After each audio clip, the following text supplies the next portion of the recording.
Atenção! Este programa contém linguagem imprópria e temas sensíveis para menores de 18 anos. Ouça com responsabilidade. Oi, eu sou a Jessie. Oi, eu sou o Bruno. E hoje, nós voltamos a Derry.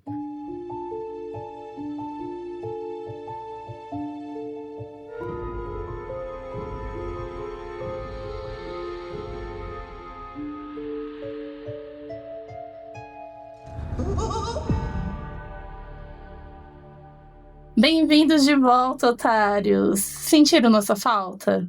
Estamos um pouquinho sumidinhos, mas é porque a vida tá corrida. Mas voltamos, não é, amigo? É isso mesmo, gata gatíssima. Aqui estamos nós. Mês passado a gente teve o quê? Um episódio só? Ou dois? Eu não lembro. Foi um. Pois é, gata, mas é a correria. Mas é isso, né? Foi o que a gente Desculpa, falou. pessoal. Não, desculpa nada, desculpa nada. Eu não vou ficar me desculpando aqui, não, querida. A gente combinou que a gente vai gravar os episódios quando a gente ler os capítulos, não foi isso? Foi. Então, muito que bem. Sai fora. Ficar pedindo desculpa, me poupe. A gente tá entregando conteúdo de qualidade. E pra ter qualidade, a gente tem que ter tempo. Exato. É. E olha que o tempo é uma coisa que tá ficando escassa para nós. Meu Deus do céu. Amiga, a semana tá passando muito rápido. Rápido. E Essa semana, eu tive uma sensação que a gente tava num vórtice, assim, porque eu tinha dado aula para uns alunos, tipo, na quarta. Aí, beleza, passou o final de semana, de repente tava dando aula pros mesmos alunos de novo. Eu falei, mas já? Eu acabei de ver vocês. Que diabos está acontecendo? E é bizarro, porque é agosto. Agosto passa devagar. Tende a, né? Geralmente as pessoas falam que o mês de agosto é um mês muito longo. E esse mês tem 31 dias. Então ele tende a ser um mês muito longo, mas não, gente, semana que vem já tem, hoje já é dia 15 de agosto, semana que vem já é 21 e eu já vou ao Cirque du Soleil. Para, como ela tá enjoada. E é isso, então assim, um bafo, semanas correndo rápido, a gente aqui fazendo nosso trabalho, mas não vamos abandonar vocês. A gente só vai entregar as coisas numa velocidade que funcione para as nossas rotinas de trabalho, para nossa vida e tudo mais, tá?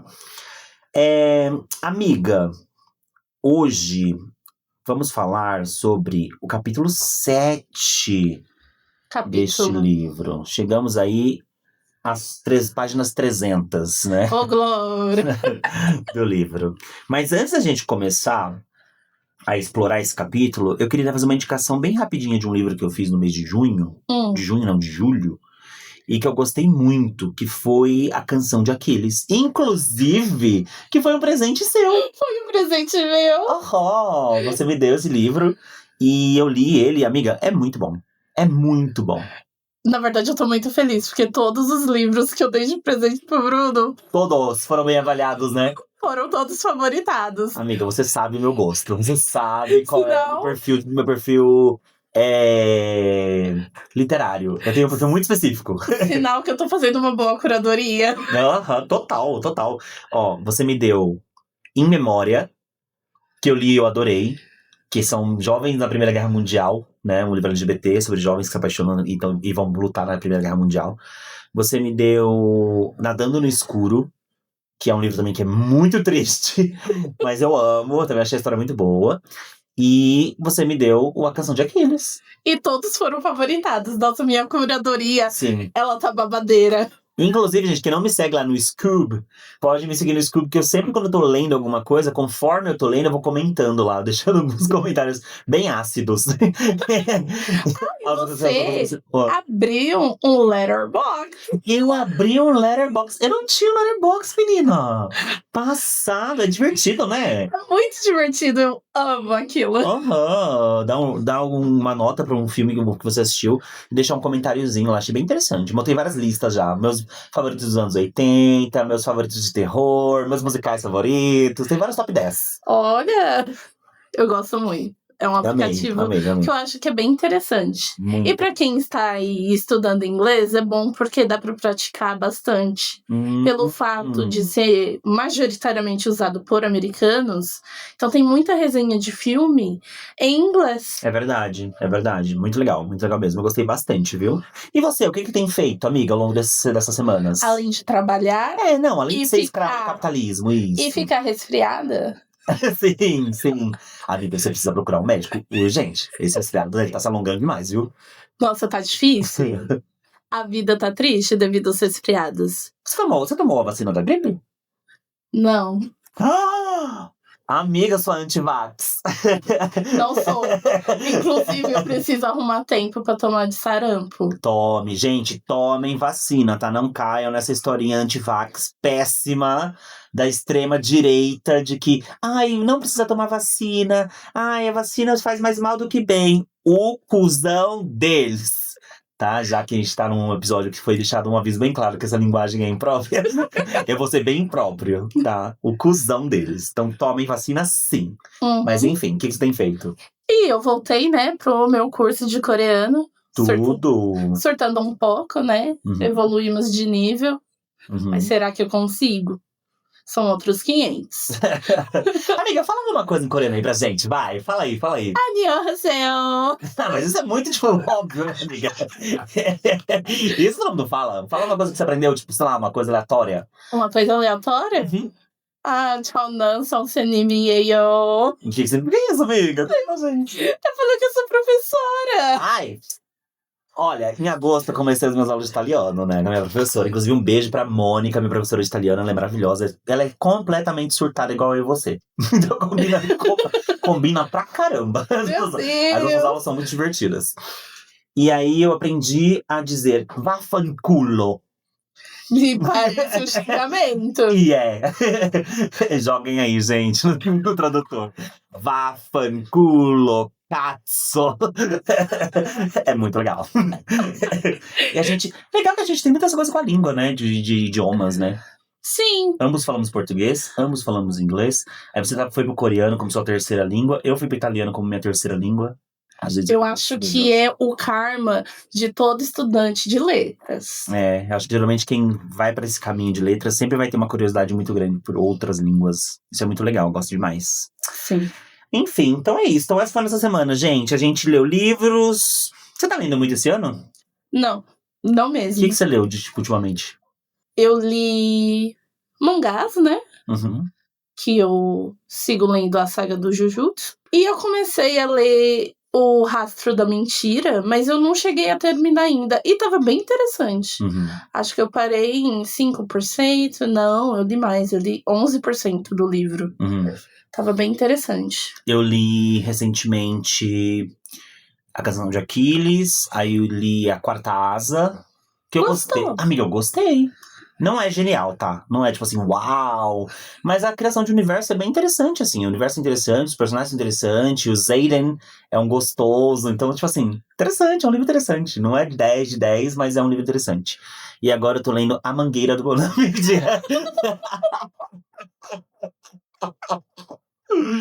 A Mangueira do Bombeiro. Não tô não. Eu tô lendo O Segredo da Empregada. Que é basicamente igual a Mangueira do Bombeiro. Não é mesmo? Não sei, eu não sei nem da sinopse desse. O Segredo da Empregada é continuação, o segundo livro depois de A Empregada. A Empregada. Da Freida. Essa parte eu sei. Mas o enredo... Ai, amiga, é só uma menina que... sei lá. O primeiro é legalzinho. O primeiro é inovador, é legal, é interessante. Esse outro já tá me deixando meio irritado, assim. Então...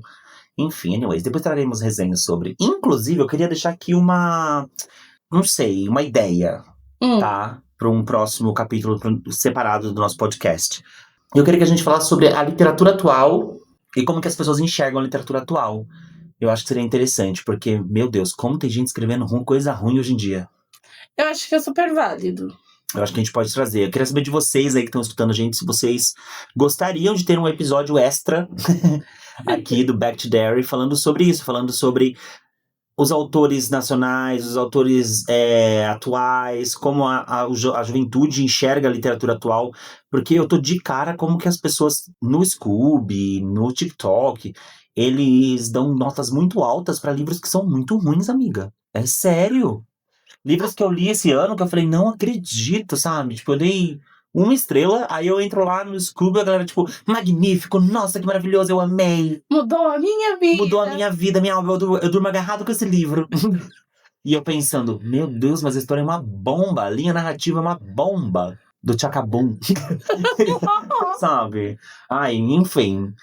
Eu acho que ia ser interessante. Então, diz aí e a gente pode trazer esse babado. Exatamente. Né? Mas chega de conversa fiada, de blá blá blá e cococó. E vamos pro nosso capítulo de hoje. Então, vamos começar.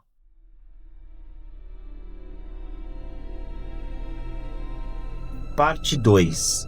Junho de 1958. Capítulo 7. A represa no Barrens. Muito do que bem. E aí, amiga? Dessas 29 páginas deste capítulo, que não é muito diferente do anterior. O anterior também tinha 28 páginas, então é bem equilibrado, assim, é bem semelhante, né, os dois. Só que, qual é o seu sentimento geral em relação a esse capítulo? Eu sinto que voltamos à receitinha básica. Não tem muita novidade, né? Esse capítulo não é um capítulo que trouxe muita coisa, que trouxe muito movimento, muita ação. Eu acho que ele apresenta muito dado político-social, muita coisa relacionada aos Estados Unidos, de cultura e tudo mais, só que ele não traz nenhum tipo de emoção, de ação. Até porque também a gente precisa respirar um pouco, né? Porque... O último, ele foi muito pesado. Foi. Então, foi muito tranquilo esse capítulo em comparação ao capítulo 6. Aos dois anteriores, na verdade, não só o 6. Eu acho que o 5 e o 6, porque o 5 foi relacionado ao Ed Corcoran. O 5 foi relacionado ao Ben Hanscom e toda aquela coisa maluca da luta dele com o Bowers. Aí o 6 trouxe o Ed Corcoran, o Mike, só gritaria, só dedo do cu e gritaria. Principalmente a parte do Ed Corcoran, que é só um personagem que você vai ver naquele único capítulo, você não vai ver mais ele. Uhum. Então é muito pesada, a carga foi muito pesada. Sim. E agora a gente teve uma coisa muito tranquila, muito calma em comparação aos outros. Uhum. Mas a gente segue uma receitinha do começamos no presente, voltamos para o passado. Uhum. Que foi uma coisa que tínhamos comentado, que se ficasse diretão, iria ficar chato. Só que aqui é bem rápido, né? Aqui eu acho que a parte do presente, quando a gente fala do Ed, no início do capítulo, ele não é muito alongado, assim. A gente tem só ele dirigindo pela cidade, a gente tem um dado ou outro, uma informação outra sobre Boston e tudo mais. Só que não é uma coisa que fica muito cansativa, não. Eu acho que não pesou a mão. Ele não pesou a mão, mas ele segue esse mesmo padrão. Bom, como o Bruno citou aqui, entre os medos e as ansiedades e as asmas, nós vamos focar no Ed, nosso querido hipocondríaco.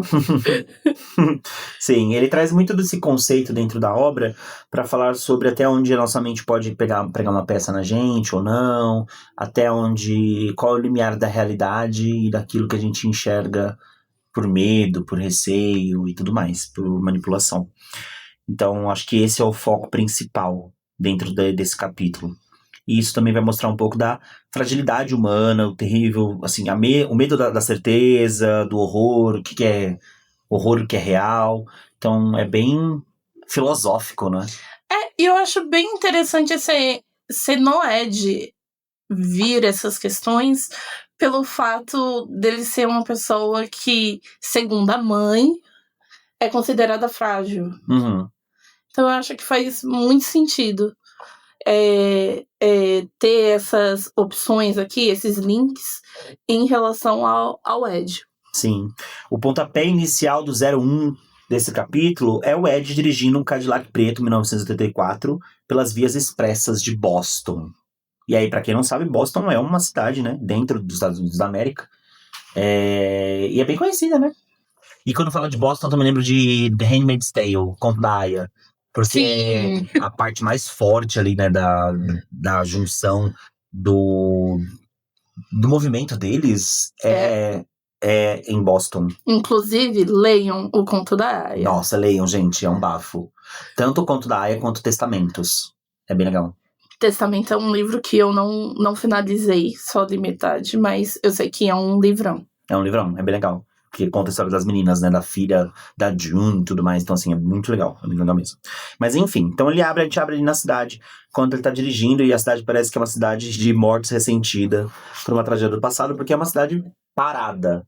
E uma coisa que eu achei bem legal é a forma como o King Go as informações desse capítulo com o capítulo anterior, porque ele fala que o Ed, ele sente no ar o cheiro de sal, que é pesado, nauseante, porque é uma cidade litorânea, né? E aí tem essa amarração com o cheiro da cidade que apareceu na cidade anterior. Então achei bem legal, gostei bastante. Isso foi um ponto muito interessante pra história. O Ed, ele acha Boston velha. Incrivelmente velha. Ele até compara que ela seria uma jovem perto de Londres, seria um bebê perto de Roma, mas que mesmo assim ele considerava a cidade muito velha para os padrões americanos, né? Ele até cita que a cidade era mais velha do que o imposto do chá. Esse imposto do chá, ele surgiu em 1773, né? Foi uma lei criada pelo governo britânico. Só pra gente recapitular, Estados Unidos, ele era colônia da coroa britânica, né? Fatão, querida. Mayflower. Mayflower. E que deu aí à Companhia das Índias Orientais um monopólio total sobre a venda do chá nas 13 colônias americanas, mantendo o imposto sobre o produto, né? Então existiu aí uma revolta dos colonos porque eles já pagavam imposto sobre esse produto. O protesto dos colonos, porque rolou um protesto. Sempre militantes. Foi jogar o chá no mar. E esse ficou conhecido como a Festa do Chá de Boston. Sim, e é muito famosa mesmo, porque no inglês a gente chama de Boston Tea Party. A Boston Tea Party. Que quando eles pegaram as caixas com todos os chás de importação e jogaram no mar. Já que eu tenho que pagar imposto 2 vezes. Não, vai fazer, sei lá, essa merda? E jogaram tudo no mar, achei um bafo, viu? A Inglaterra, depois disso, obviamente, impôs punições severíssimas para esses colonos, fazendo que a união deles, né, dando ainda mais força para a Guerra da Independência dos Estados Unidos, que aconteceu logo depois. E também teve outro acontecimento que está conectado com os selos, que é o Stamp Act, que teve início em 1765, e essa lei do selo determinava basicamente que todos os documentos, jornais, livros impressos nas colônias americanas, eles precisavam usar um selo fiscal, pago à coroa britânica. Então, para ter acesso àquele livro, para ter acesso àquele jornal, àquela notícia, você pagava o valor, e o valor desse dinheiro ia para a coroa britânica. E aí a lei acabou no ano seguinte, devido a uma forte pressão militante da extrema-direita. Que falou: pátria, família e os nossos próprios jornais. Voltando ao nosso querido Ed, tá ali batendo aquele nervosismo dele dirigindo ali em Boston. Ele pega ali sua bombinha como um ato reconfortante, porque a bombinha dele de asma ainda é um ponto de refúgio para ele. Então ele tem ali aquela nuvem reavivante e segue em direção a Derry. Sim, um fato que eu achei visual nesse capítulo é que enquanto ele tá dirigindo o carro, tem umas moedinhas ali em cima, como chama aquela parte do carro? Onde tem o painel. É painel, né? É painel. Tem em cima do painel umas moedinhas. Sim. E aí, olhando para essas moedas, ele lembra das moedas de prata que o Bill tinha quando eles eram crianças. Ele lembra, inclusive, que foi uma dessas moedas de prata que a Beverly Marsh usou para salvar eles em um determinado momento. Ele até fala que é importante ter moedas de prata sempre consigo. Sim. Né? E aí temos aí essa cidade deserta que ele vai dirigindo e tem uma coisa meio anuviada e são pessoas que não estão ali andando direito. Ele até sente que tá entrando num universo meio Lovecraftiano. Pra quem não sabe, Lovecraft é o autor do renomado chamado de Cthulhu. Então, ele é ali o pai do terror cósmico. Sim, ele também era um puta de um racista. Sim, ele era um babacão. H.P. Lovecraft foi um autor nos Estados Unidos ficou muito famoso por conta do terror. Junto com ele também, não só Lovecraft, mas quem acompanhava ele nesse sentido era o Edgar Allan Poe.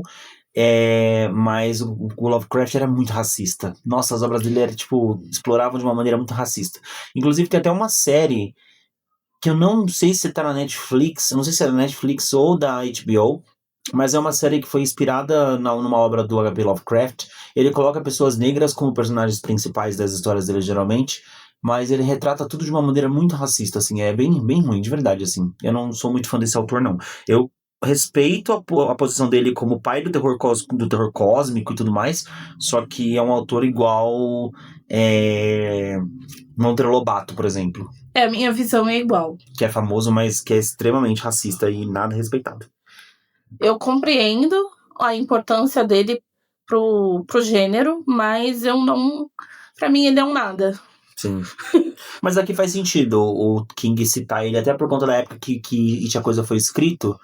Se a gente parar pra pensar que até hoje a gente tem o racismo como uma bandeira que a gente precisa lutar e a gente precisa se posicionar, porque ainda existe racismo a rodo no nosso país. Imagina nos Estados Unidos também, que é um país extremamente racista, sabe?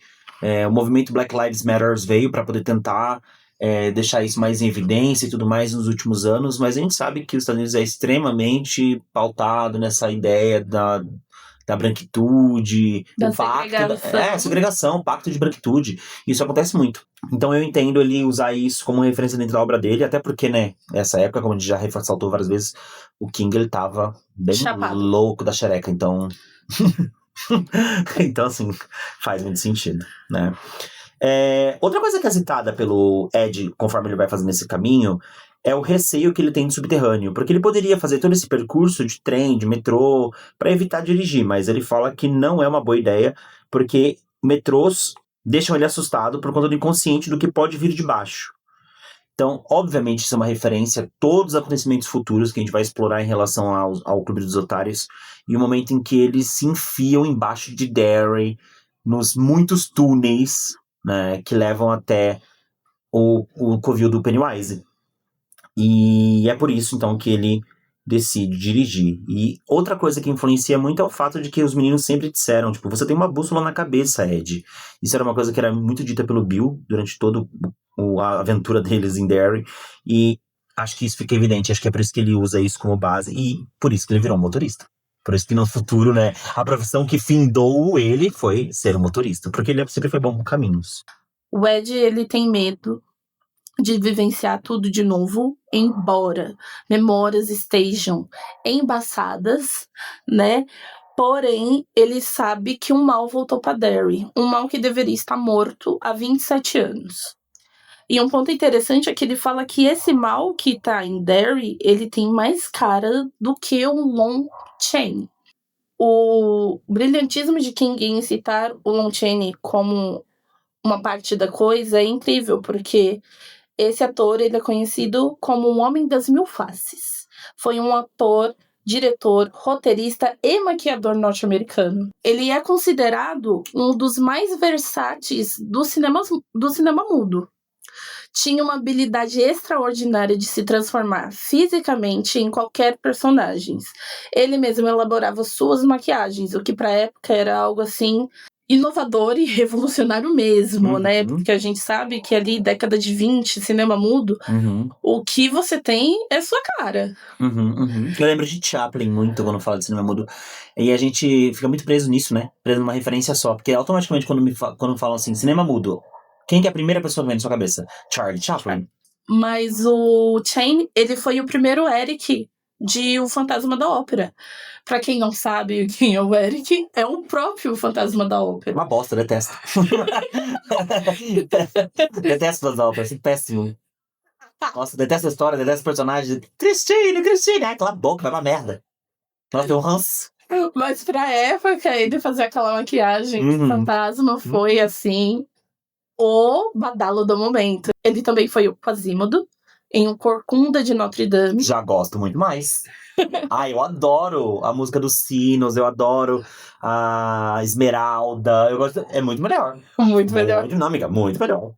Deixa eu aproveitar e fazer só um comentário rápido, já que você falou do Corcunda de Notre Dame. Você acredita que a primeira vez que eu assisti o desenho, prestando atenção, porque quando eu era criança, eu acho que eu já tinha assistido, tá? Mas a primeira vez que eu sentei pra assistir, prestar atenção, foi no ano passado, quando eu tava em Paris. Meu Deus! 2025, eu tava em Paris, eu ia passar o ano novo em Paris. Aí eu cheguei, acho que lá por volta do dia 26 de dezembro. Aí eu falei, tô aqui, vou. Aí peguei, tava no Airbnb, né? Tinha alugado um quarto no Airbnb lá, na casa de uma família francesa. E aí eu tava deitado lá na cama, já era tarde. Eu falei, vou assistir um filme. Vou assistir o Corcunda de Notre Dame. Coloquei o desenho da Disney, o original da Disney. E assisti. E eu achei o máximo. Achei o máximo que eu tava assistindo o Corcunda de Notre Dame em Paris. No outro dia, onde eu fui? Notre Dame. Fui visitar a Catedral de Notre Dame. E eu achei um bafíssimo, assim. Foi muito legal mesmo. E eu gostei muito do filme. Eu acho que o filme é muito completo. É muito divertido, assim. As canções são geniais. Eu não sei por que não trazem o musical pra cá, pro Brasil. Eu acho a história uma das mais incríveis. Eu adoro. As gárgulas, a abertura, eles cantando a música dos sinos de Notre Dame. Nossa, é muito legal. Um fato interessante é que o autor que escreveu Corcunda de Notre Dame, que antes de ser filme ele foi livro, é que é o mesmo autor de Os Miseráveis. É o Victor Hugo. É do Victor Hugo? Eu não sabia que era o Victor Hugo. Por isso que é um gênio. Gente, Victor Hugo é um gênio. Eu amo. O meu segundo musical favorito da vida é Les Mis. Eu amo Les Miserables. Eu acho, gênio. Gênio. O livro também, tá?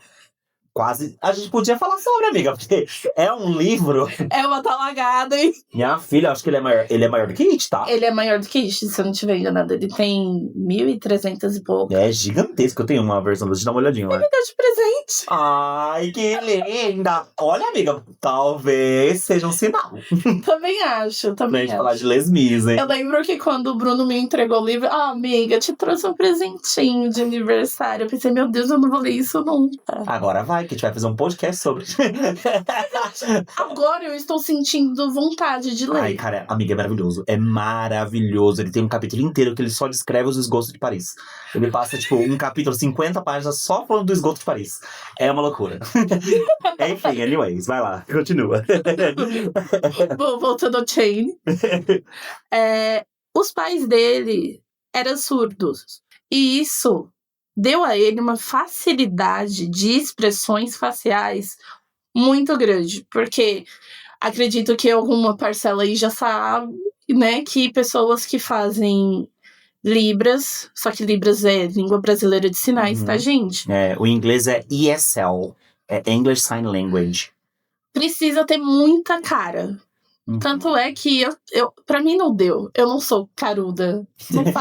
Não faço carão. Não é expressiva. Não sei expressão facial. Eu amava. Na faculdade eu tive 2 semestres de Libras e eu mandava muito bem, eu gostava muito. Infelizmente esqueci completamente tudo. Sim, pra conversar até que eu me dava bem. Só que o problema da cara não ia nunca.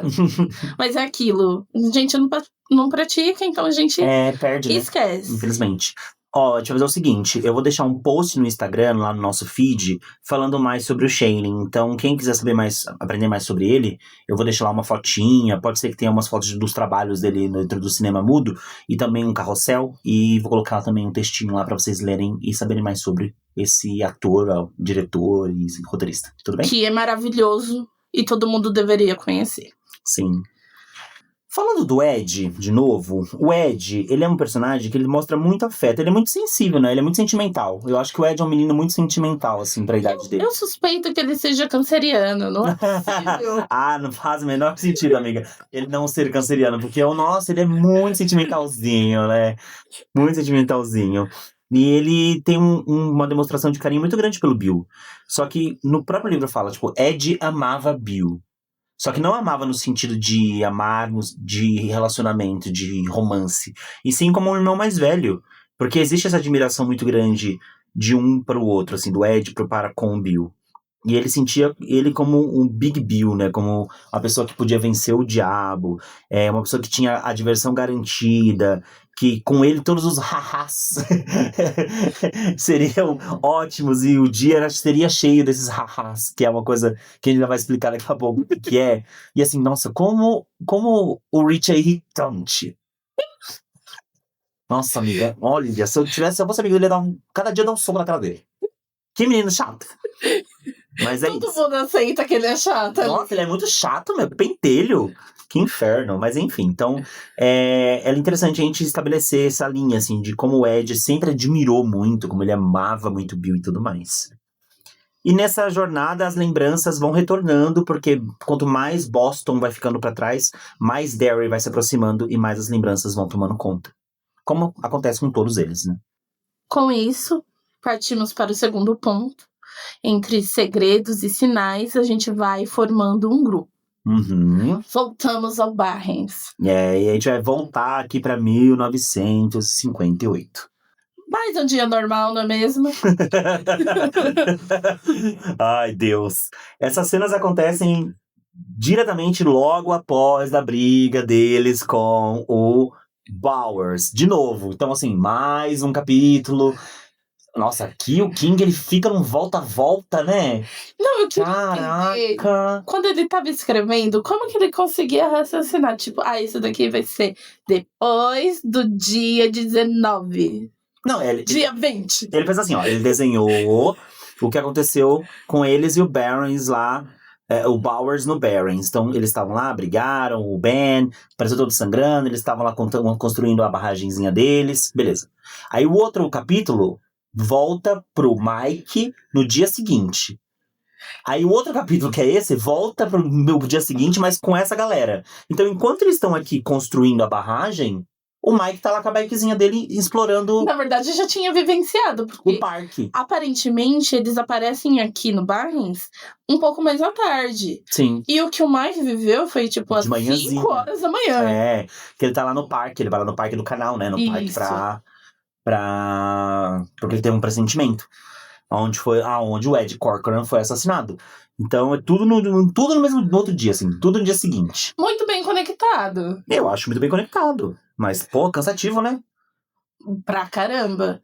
E aí, aqui a gente tem o retorno do Bill, do Ed e do Ben ao Barrens pra construir uma represa mais bem estruturada. Então, essa parte do capítulo, ela vai girar totalmente em torno da reconstrução da barragem, os três trabalhando, o Ben trazendo as ideias de como pode funcionar melhor, fazendo a construção, mostrando as habilidades dele. Então, eu achei bem raso, de verdade, assim. Aí o Ben anunciando que vai ter reforços com a vinda do Rich Tozer e do Stan Uris. E, né, é a construção da barragem. Uhum. O Ben fica aí meio cismado, né? Porque ele começou ali uma amizade com o Bill e com o Ed. Então, receber pessoas diferentes para ele, que é um pouco mais ressentido pelo fato de ser uma criança obesa. Então, né, a gente tem... E ele não tem muito contato, né? Ele não sabe quem são. Ele não conhece, tipo, o Stan Uris e o Rich Tozer. O Rich talvez sim, porque o Rich, ele sempre tá por aí na escola, né? Causando, fazendo, acontecendo. Mas o Stan não. Então, acho que essa chegada de mais 2 meninos faz ele se sentir meio, será que vai dar certo? Será que eles vão gostar de mim? Eu entendo ele. Ai, amiga. Vocês neurodivergentes, né? Com o anúncio da chegada desses 2 meninos a mais, o Ed comenta que o Stan... E essa acho que é a primeira vez que a gente tem um vislumbre de quem é o Stan Uris com mais profundidade, que o Stan ele tá 1 ano atrasado nas aulas devido às faltas excessivas por motivo de saúde. Então ele já é um menino meio que quebrado, assim, né? Ou é o que parece, porque ele tá sempre levando porrada. Então ele apanha não só, talvez, do Henry Bowers, do triozinho Bowers, mas acho também de outros meninos. Porque o Bill anuncia que o Stan é judeu. Uhum. E muitos meninos da escola e nos Estados Unidos naquela época, pode ser que não tenham muita proximidade com meninos judeus, que não gostem de meninos judeus. E eu acredito que existe uma motivação aqui, porque esse ponto da história acontece exatamente 13 anos passados do final da Segunda Guerra Mundial. E a Segunda Guerra Mundial, a gente sabe que teve uma grande questão em relação aos judeus e à Alemanha, né? O Holocausto, todo esse desenho. Então, talvez seja por isso, assim, acho que o King dá uma pinceladinha em relação à forma como os judeus eram enxergados pela sociedade naquele período. Mas é meio estranho, porque os Estados Unidos teve uma boa relação na defesa, na destruição, na luta contra a Alemanha naquele período. Então isso me deixa meio tipo, mas qual que é o sentido aqui? Porque se os Estados Unidos se juntou à Inglaterra, se juntou à França para lutar contra a Alemanha naquele período, os judeus não seriam um problema. Só que eu acho que a propaganda que a Alemanha fez contra os judeus foi tão forte que mesmo os Estados Unidos, como país, sendo um dos aliados, prejudica eles. Sim, é importante você falar sobre a propaganda, porque essa propaganda, de fato, é algo que é muito marcado. Eu visitei alguns museus enquanto estava em Amsterdã, inclusive eu fui a um museu que era o Museu do Holocausto, e tinha uma seção do museu que era só sobre a propaganda nazista relacionada aos judeus durante esse período. E o principal foco dessa propaganda era realizar a desumanização dos judeus. Era uma campanha completamente antissemita. Era uma representação feita deles visual, como se eles fossem monstruosos, de narizes compridos. Sabe o Gargamel? Sim, dos Smurfs. Que tem uma coisa assim, meio careca, um olho maior, um nariz pontudo. Essa era a representação visual, assim, geral de como os homens judeus eram vistos dentro daquele período da Segunda Guerra Mundial. E o intuito era justamente esse, era provocar medo, provocar o nojo, provocar o ódio, porque isso tornaria eles inimigos coletivos, e o que obviamente acabou levando ao Holocausto. A gente sabe que os judeus não foram os únicos alvos da Segunda Guerra Mundial, a gente também tinha os ciganos, a gente tinha pessoas relacionadas às religiões semitas e tudo mais, só que a maior parte que foi dizimada durante o período da Segunda Guerra foram os judeus, né? E tudo isso movido, obviamente, por um preconceito religioso, motivado por uma questão de crise econômica, porque depois que a Alemanha perdeu a Primeira Guerra Mundial, eles se sentiram extremamente humilhados. E foi uma guerra muito feia, também uma perca muito vergonhosa na Primeira Guerra Mundial. E os judeus, eles eram muito organizados, eu acho que até hoje, é um povo que é muito organizado financeiramente. E isso provocava muito a Alemanha, porque a Alemanha se sentia humilhada, dizendo, eles estão roubando o que é nosso. Esse dinheiro que eles têm não é deles, é nosso. A gente foi roubado pelos judeus, mas obviamente não era essa a motivação. E também tinha outros pontos, como por exemplo a teoria das raças, quando Adolf Hitler traz a questão da raça ariana, dizendo que eles eram sangue puro, eles eram as pessoas que eram predestinadas a governar o mundo e tudo mais. E o nacionalismo extremo, que foi assim, o pontapé que deu início, né, à grande revolução dentro da Alemanha e tudo mais, com os discursos de Hitler pro povo, e aí gerou o que a gente conhece hoje como a Segunda Grande Guerra do Mundo. Um ponto interessante aqui que o Bruno trouxe foi a questão dos museus, né? Os museus na Europa são muito fortes em relação a isso, principalmente na Alemanha. E temos que pensar uma coisa, ali é puramente que a sociedade precisa lembrar do que aconteceu para não repetir os erros novamente. Então, ali a gente tem o papel social daquele museu, pensando justamente em informar, disseminar a informação do que aconteceu para que isso não aconteça novamente. É uma coisa que aqui no Brasil a gente tem muita falta. A gente precisava ter sobre a ditadura militar. Mostrar o que realmente foi para isso não voltar a repetir. Pois é. Pois é um bafo. É um assunto que eu gosto muito. Eu sou muito vidrado nessas questões. E todas as questões que envolvem a Segunda Guerra Mundial. Existem livros ótimos que são situados dentro desse período, assim. E é isso que a Jess falou, gente. Se tem registro histórico, é justamente para que a gente não repita o mesmo erro. Não é mesmo? Por isso que é importante salvaguardar essas memórias. Precisamos disso. Então, assim, essa é a visão que as pessoas tinham do Stan, e até os próprios meninos, né, têm essa visão do Stan. Só que tem uma parte que eu achei muito engraçada, é que eles falam que as características judeus são justamente essas, né? Eles são narigudos e ricos, mas que o Stan tem um nariz normal e vive sem dinheiro. Eu ri muito dessa parte. O que faz muito sentido. Eles passam todo o período da tarde construindo O Ben vai dando as instruções, eles vão em lugares, conseguem tábuas que ele roubou. Tá? Ele traz 2 tábuas que ele roubou do terreno do vizinho dele, que diz que provavelmente roubou de alguém. Mas que não vai sentir falta. Quem rouba de um ladrão, né? Tem 100 anos de perdão. Esse ladrão que rouba ladrão tem 100 anos de perdão. E aí eles vão construindo tudo, eles conseguem outros materiais que eles trazem do lixão. Que tem no Derry, o lixão de Derry, da mãe Lucinda. E eles trazem uma porta de carro, uns pedaços de ferro, pneu careca.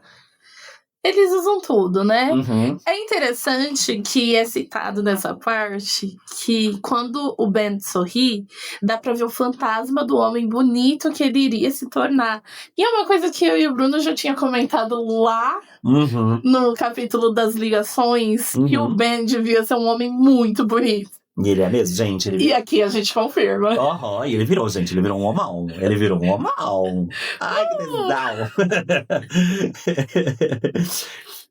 Depois de trabalhar muito, depois de construir muito, depois de fazer com que... E realmente funciona, né? Eles conseguem construir uma barragem segura, que vai enchendo e a água vai começando transbordando pelas laterais, vai se formando ali uma piscininha dentro do Barrens.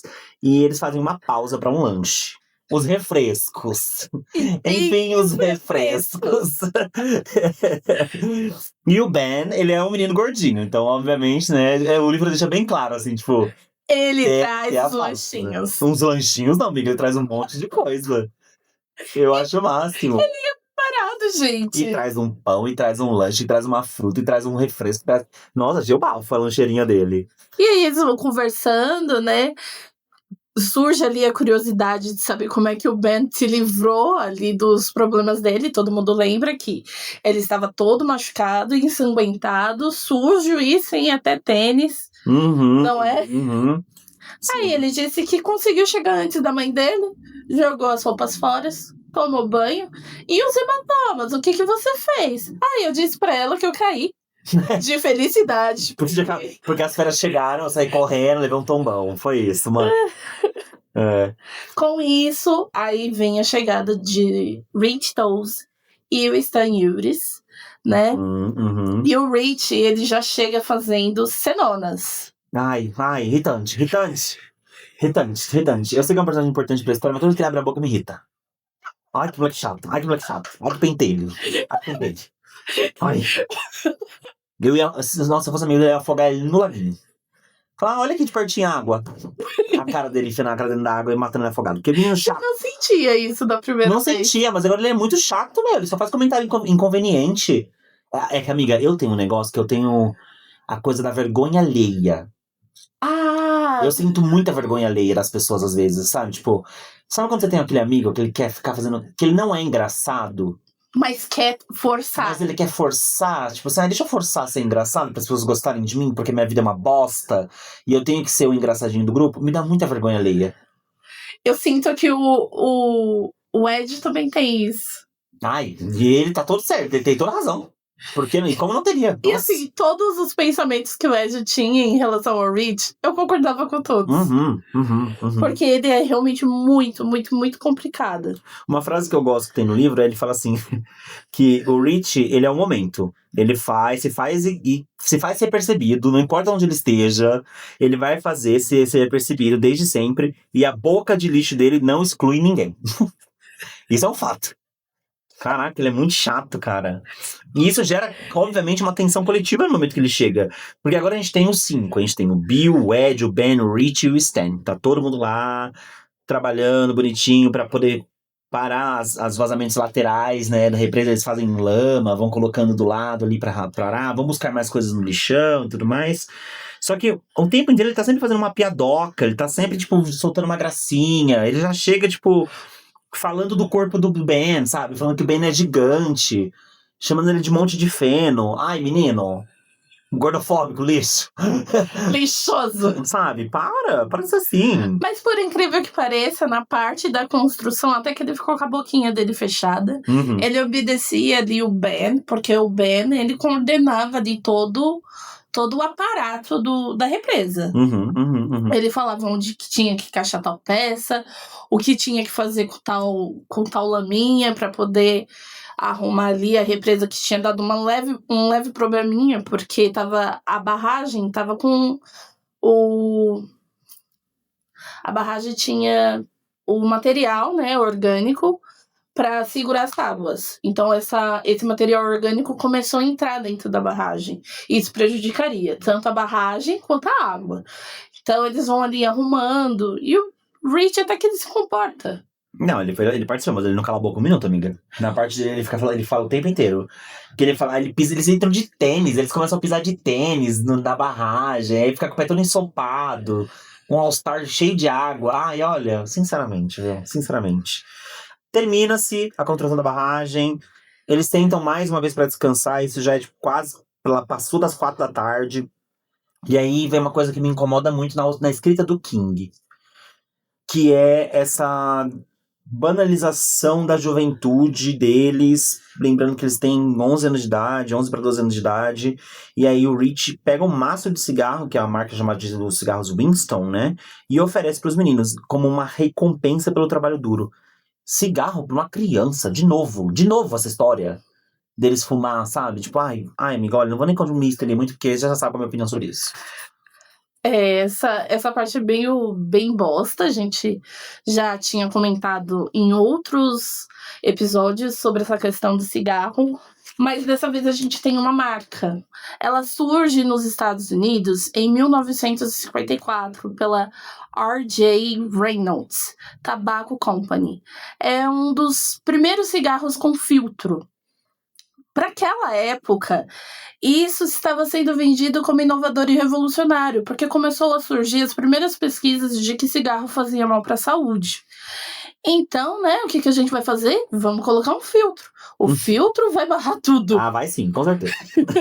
Já barrou. Então, ela foi uma marca que foi ali conseguindo a confiança dos estadunidenses. Eles têm até um slogan que eles usam, né? Isso. O slogan é tipo, Winston tastes good like a cigarette should.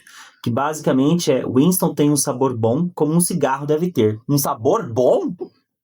Ai, olha, eu não fumo. Gente, desculpa vocês aí que estão ouvindo a gente que fumam, tá? Mas não tem nada pior do que o gosto de cigarro, o cheiro. Você já beijou alguém que fuma? Não. Porra, amiga, é lamber um cinzeiro. Ai, gente, desculpa, tá? Se isso soa de uma forma grosseira ou preconceituosa, mas se você fuma, problema seu. Fume pra você, sabe? Escova seu dentinho. Eu já namorei uma pessoa e ele era fumante. E era horrível beijar quem fuma, porque você beija uma pessoa e parece que você tá lambendo um cinzeiro. Então não tem essa de taste good. Taste good. Não, taste awful. Não, nada de good, não. Então, né, é uma marca que o marketing deles foi muito grande para a época. E eles transmitiam aí uma confiança, uma modernidade e era status. Então, quem estava fumando esse cigarro era, assim, o bababã do momento. Então, o Rich ter um maço amassado, porque provavelmente conseguiu do pai, isso mostra que o Rich já vem ali de uma família mais abastada, né? E o negócio é tão bizarro em relação a esse cigarro que nos anos 60 eles foram os patrocinadores dos Flintstones. Olha que loucura. Que loucura, né? Crianças Crianças assistiam Flintstones. Tá, mas aí vamos parar, né? Pra pensar. Então o King não tá sendo tão doido assim. Não. Porque se era um cigarro e era um patrocinador de um desenho que era pra criança... A probabilidade das crianças roubarem o cigarro de um pai e fumar escondido não era tão absurda. Muito alta. Não era tão absurda. É que pra mim soa absurdo porque a gente é dos anos 2000, a gente tá numa modernidade. Apesar de agora os jovens estarem se matando com vape. Com vape. Mas enfim. É isso. E aí uma coisa que eu achei muito legal, amiga, muito, eu queria que você falasse sobre, é sobre o lance do fósforo. Conta pra gente o lance do fósforo. O Rich, ele vai acendendo ali os cigarros de quem aceitou. No caso, foi o Ben e o Bill. Lembrando que o Ed, ele pensa assim, meu Deus, cigarro e asma não vai dar certo. Sensato. O Whisky Ten recusa, até porque eu acredito que seja uma marca da religião. É provável. Aí ele vai, acende o do Ben acende o do Bill e o Bill apaga o fósforo. E ele fica meio puto e o Bill fala: 3 no mesmo fósforo dá azar. E a gente tem aqui essa superstição popular que surge nas trincheiras das guerras. Que onde se acreditava que aquilo atrairia a morte ou algo terrível aconteceria. A ideia principal parte de que o primeiro soldado vai acender o fósforo e vai revelar sua posição. O segundo se aproxima para acender o seu e dá tempo do atirador inimigo mirar. Quando o terceiro vai acender, o inimigo dispara, tendo assim uma tragédia. A expressão em inglês é conhecida por tree on a match. Tree on a match. A palavra match é fósforo, né? Em inglês. E é tipo assim, 3 em um fósforo. Ou seja, você derrubou 3 soldados com um fósforo. Então é uma loucura. Tree on a match. Eu achei a referência muito legal. Achei essa referência, assim, muito inteligente. Muito legal. E é legal ele trazer essa superstição da guerra, da época da guerra, pra dentro da história. Eu achei muito legal. Sim, e a gente só faz essa analogia justamente porque o Bill fala que dá azar. Então, por que dá azar? Vamos investigar qual é a tática por trás disso. Isso é muito legal. Esse aprofundamento que a gente faz. Eu acho que é pra isso que o podcast existe. Assim. Esse podcast existe pra justamente mergulhar nesses pontos. Mergulhar assim, traz as armas. Por quê? A marca do cigarro é importante porque, como outros momentos, a gente também foi buscar referências e tudo mais. Então, é muito legal, tá? Enquanto os meninos estão fumando, o Ed observa. O Ed é muito observador nesse sentido. E ele começa a ver os olhares de uns para os outros. Então ele vê que o Ben tá olhando assombrado pro Rich. Quando o Rich olha pro Ben, ele desvia o olhar. Ele recorda essa relação de amizade dele com o Rich, que já tem 4 anos. Então ele se conhece ele desde os 8, provavelmente, né? 8, 9, 10, 11 para 12. Então 4 anos de amizade. E ele não consegue compreender qual que é a dele, porque ele é desse jeito. Provavelmente ele caiu do berço quando era criança pra cabeça, né? Porque não tem uma explicação mais óbvia do que essa. Fala assim que cair, tá? Então faz muito sentido, a minha teoria tá certa. Tá? Porque nas provas o Rich até que ele ia bem, ele era um aluno que tirava notas A e B, só que o comportamento dele sempre puxava ele pra baixo, e deixava as notas dele entre C e D. E o pai dele pegava no pé do Rich por conta disso, do comportamento atravessado que ele tem. A mãe vivia chorando quando recebia as notas de comportamento de filho, mas não adiantava. A boca dele era daquele jeito e continua sendo desde quando ele vira adulto, né? Isso a gente já tem esse dado constatado com a apresentação dele nos filmes e tudo mais. E a gente conheceu um pouco do porquê, né, da genética. E eu não sei porque que a mãe dele chora quando recebe os boletins de comportamento. Eu pensei a mesma coisa, eu não tô entendendo porque essa mulher chora. Porque... É arrependimento do que fez no passado? Porque pra quem assistiu a série Welcome to Derry... Gente, um aviso de spoiler. Se você nunca assistiu Welcome to Derry, dá uma puladinha aí. Aperta o 5 segundos 3 vezes pra não ouvir o que eu vou dizer agora. A mãe do Rich tá dentro da série. E ela tem a boca igualzinha. Ela é desbocada, ela é engraçadinha, ela é cheia das piadocas. E umas piadas chatas que nem a dele. Igualzinha. Até o visual dela é igual, né? O óculos, a aparência. E o Pennywise, no final do último episódio lá, ele desenrola o cartaz lá desaparecido do Rich e fala: o seu filho é responsável, e os amigos dele é responsável por me matar. E eu vou tentar parar o tempo, eu vou mudar a história da linha do tempo. E aí você fala: putz! Ela é a mãe do Rich. E é engraçado que ela foi uma personagem que eu e o Bruno deu assim, um episódio, a gente olhou um pra cara do outro e fez assim, ela tem que morrer amanhã. Nossa, ela era insuportável. Mas no final eu gostei muito dela. No final ela é muito legal, tipo, tem 8 episódios. Os 3 primeiros ela é um cocô de pessoa. Depois melhora. Os 5 últimos ela é muito legal. Sim, mas aí então faz muito sentido, assim, a linha genética dele. Isso ele herdou da mãe, certeza absoluta. Óbvio. Né? A gente no livro não tem nenhuma citação em relação a isso, tá? Da mãe dele e tudo mais. A gente tem isso dentro da série porque o Muschietti resolveu trazer essas referências. Mas fazendo essa ponte entre os dois, a gente vai pegar ali e beber daquela fonte da série pra trazer pra nossa referência do livro também. O King, nesse capítulo, ele resolve ter as suas falas mais racistas, homofóbicas. Não, mas não só nesse capítulo, né? Porque o King ele faz isso à torta direito, né? Sim, mas é que vindo dos 2 últimos, esse foi o que ele... Misericórdia. Ele quis lavar a alma, eu acho. Nossa. Tipo, nossa, eu tava tão quietinho, eu vou tascar agora. E uma das coisas que é o que mais me irrita no Reach, ele me irrita em muitas coisas, mas é que ele tem uma voz de um personagem negro, que é chamado de Negro Jim. Eu acho extremamente racista, amiga. Mas é? Porque essa coisa do Negro Jim é tipo assim, sabe aquela figura que a gente até comentou no episódio que a gente teve com a Fabi, com a Ellen, que as pessoas pintavam o rosto com carvão e faziam uma bocona pra poder imitar a imagem do homem negro. Ai, que ódio! É uma coisa que dói, não dói. Não, é ridículo e ele deixa isso muito óbvio, assim. E ele chama, usando essa voz do Negro Jim, ele apelida o Ben como Monte de Feno. Mais uma atitude gordofóbica, né? Então, assim, racista, gordofóbico, e não só isso, porque tem um outro trecho que a gente vai chegar ainda, que ele vai ser homofóbico e machista. Tá? Nossa, todos os istas que tiver. E aí eu te pergunto, como que a gente gosta de um personagem desse? Como que é possível a gente gostar de um personagem desse? É impossível. Complicado, é complicado. Eu gosto do Rich, eu sei que ele é uma criança problema. Mas, porra, King... Toda vez que falam das vozes, eu fico muito... Um detalhe interessante é que o Ed, ele não consegue ver diferença nenhuma das vozes do Rich. Ele fala, sempre soa como o Rich.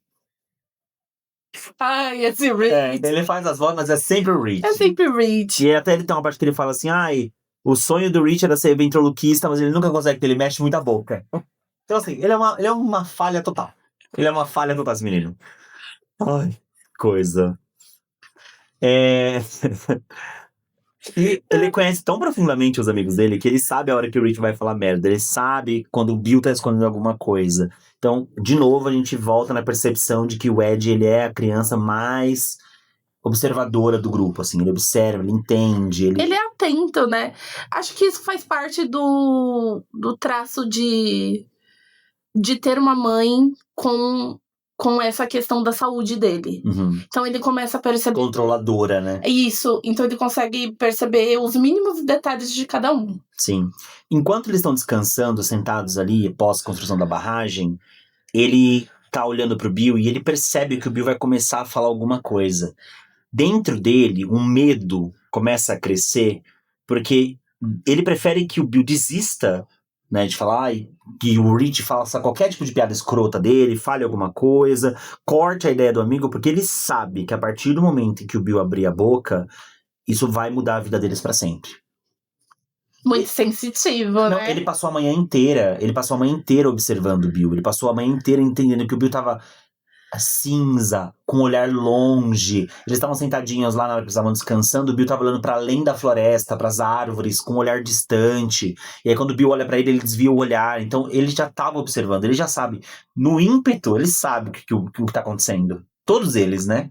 E aí, mais uma vez, vai parecer muito redundante da minha parte falar isso, mas mais uma vez, essa conexão entre eles faz muito sentido na construção de grupo. Como o Clube dos Otários foi selecionado um por um para se unir e gerar uma força maior através de Maturin para lutar contra o Witch. Sim.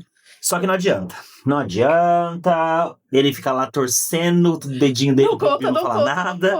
Mas o Bill resolve abrir o coração. E aí ele conta tudo o que aconteceu na noite anterior, falando sobre o álbum de fotos do George, no quarto do George, que ele começou, a foto piscou para ele. Sangue escorreu da foto e tudo mais. O Ed, ele até tenta duvidar do amigo. Porém, né, ele vê ali que o Ben e o Stan está com a cara, assim, de pânico. E ele tá sentindo que ele também tá com essa mesma cara de pânico. Uhum. E isso faz ele ter um estralo de que isso aconteceu com todos ali, no momento que tá com essa cara de pânico. E a voz... A lembrança e a voz surge na cabeça dele. Gente, daqui pra frente vai ser só baixaria, tá? Ai, nossa, que difícil, que difícil. Do ponto 6 ao ponto 7, 6 e 7 desse capítulo são bem difíceis, assim. A voz que surge na cabeça dele diz, eu te chupo de graça. E a cara do leproso também veio na memória dele. Então o Ed passou por algo também que foi sobrenatural. Vamos agora acompanhar? Ai... Difícil, muito difícil. O ponto 6, a gente vai chamar de Entre Trilhos e Encontros na Rua Neibolt. É a melhor parte do capítulo? Sim. É a melhor parte do capítulo. Porque até aqui foi o que a gente falou no começo desse episódio. Não tem muito. Tem eles criando amizade, é um respiro. Acho que essa parte do capítulo vem como um respiro. A gente trouxe muita referência subentendida em questão do cigarro, da Segunda Guerra Mundial, do negócio do fósforo, de Boston. Mas o capítulo ele não entrega isso detalhado. Isso foi uma pesquisa nossa por fora. Então, assim, não é muita coisa. Agora, o 6 e o 7 é uma agonia. Eu consegui sentir cheiros, eu consegui ter visões. Ai, é cheiro, é visão. É podre, assim, podre. Uma repulsa. E se preparem pra ouvir a palavra boquete pelo menos umas 15 vezes. Tá? Porque, nossa, é a palavra... Se tivesse uma palavra pra definir esse capítulo, seria boquete. É um flashback. Então, a gente vai sair da cena do Barrens e a gente vai pra dentro da cabeça do Ed, voltando ali um tempo. Onde ele vai ter 3 flashbacks, na verdade, diferentes. Em 3 momentos, 3 pontos diferentes da história. Voltamos ali com ele. Quando ele não tem amigos pra brincar com ele gosta de passear no pátio de trens. Muito saudável. Eu achei assim. Esse menino, ele tem um problema, não sei. Só que, assim, às vezes ele fica dividido. Ou ele para perto da escola batista, né? Da igreja. Eu achei ótima a descrição. Que tem a escola batista e ele para lá pra ouvir os louvores. Ele vê a galera cantando, ele fica no lado de fora na rua, ouvindo as pessoas cantando e tocando o piano lá, tocando o órgão. Porque ele acha que é muito divertido, tanto é que ele compara o pianista ali da escola batista, né, da igreja. Com o Jerry Lee Lewis, né? Que é um pianista, cantor e compositor de rock and roll. Então ele considera ali, ó, um momento de paz. Um momento de entretenimento. Ele leva, às vezes, a revistinha dele, fica lá lendo, ouvindo a música. É um Derry-Palooza. Literalmente. Ótimo, show de bola.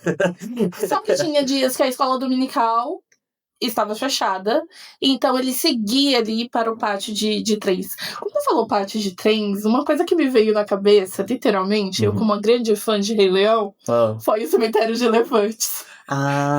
Legal, boa referência. Mas isso é um pensamento meu, a gente sabe que isso vem bem depois, né? Quando eu li, eu tava pensando em Júlio Prestes. Também, porque tipo, Júlio Prestes, passa Luz, essa vibe. Essa vibe, assim, Júlio Prestes, Luz, Lapa. Então ele gostava ali de ficar caminhando e observar os trens. Ele sabia que há um tempo atrás passava-se trens com pessoas, porque havia essa linha de viagem. A mãe dele comenta com ele, né? Isso. Que tinha uma estação, inclusive que tinha uma estação na estação Neibolt. Que por onde os trens passageiros passavam ali, paravam e iam para outro lugar. Mas aí parou por conta da Guerra da Coreia, né? Isso. Essa guerra é a Guerra das Duas Coreias, tá, gente? Coreia veio aí passando por um período bem difícil. E aí, essa parte, quando chega a Guerra das Duas Coreias, que aconteceu ali entre 1950 a 53, que a guerra vai estourar, né? Vai existir ali um clima de tensão do que pode ser a se tornar o desenho geopolítico nos próximos anos. Lembrando também que tem a tensão já entre os Estados Unidos e a União Soviética ali com a Guerra Fria. Sim, a gente até comentou sobre isso já naquele capítulo com as meninas também. Elas explicaram bem. Então, se você não lembra, volta lá e escuta o que foi a Guerra Fria e esse período. Então, a gente tem ali esses Estados Unidos tentando se tornar uma superpotência, né? Dando ali largas passadas à modernidade. Vai havendo ali uma reconfiguração econômica dos Estados Unidos, porque é um momento em que os Estados Unidos vai em 2 extremos. Um momento ele tá muito bem e outro momento ele tá muito mal. Então, a gente sabe que com isso... a indústria automobilística ela vai evoluir numa escala assim gigantesca. E com isso, os trens de passageiros que faziam viagens de estados, ele perde força, vai se construindo grandes vias, e aí, quem vai se dar bem? Os carros. Sim. porque se torna mais confiável de viajar do que de trem, né? E tem uma questão de conforto também, né? A Ford foi uma grande empresa que foi beneficiada nesse processo e a gente tem o Fordismo, né? Que foi um grande movimento em relação à economia do país. E não só a economia do país, a questão da escala de montagem, de você ter uma pessoa montando uma parte, outra montando outra parte, montando uma parte, e isso se estendeu por, assim, décadas. E é interessante que eu associei automaticamente com o livro O Admirável Mundo Novo. Quem não leu, leia, porque é um livro muito incrível. Tem um tempo já que eu li, então eu lembro que ele era dividido em a F e DF, que era antes de Ford e depois de Ford. Né? Então é bem interessante a gente ter isso como ideia do porquê que essas linhas foram parando de funcionar. Sim.